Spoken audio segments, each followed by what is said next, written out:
ত্রয়োদশ জাতীয় সংসদের সংরক্ষিত নারী আসনে জামায়াতে জোটের প্রার্থী ও জাতীয় নাগরিক পার্টির যুগ্ম আহ্বায়ক মনিরা শারমিনের মনোনয়নপত্র বাতিলের সিদ্ধান্ত কেন অবৈধ হবে না তা জানতে চেয়ে রুল জারি করেছেন হাইকোর্ট।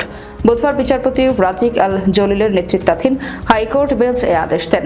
আদালতের রিটের পক্ষে শুনানি জ্যেষ্ঠ barrister Mustafizur Rahman Khan, advocate Mohammad Hossain Lipu, advocate Mujahidul Islam Shahin গত 4 মে ত্রয়োদশ জাতীয় সংসদের সংরক্ষিত নারী আসনে জামায়াত জোটের প্রার্থী ও জাতীয় নাগরিক পার্টির যুগ্ম আহ্বায়ক মনিরা শারমিনের মনোনয়নপত্র বাতিলের বৈধতা নিয়ে রিট শুনতে অপারগতা প্রকাশ করেন হাইকোর্টের আরেকটি বেঞ্চ। বিচারপতি আহমেদ সোহেল ও বিচারপতি ফাতেমা আনোয়ারের হাইকোর্ট বেঞ্চ রিট আবেদনটি শুনতে অপারগতা প্রকাশ করেন।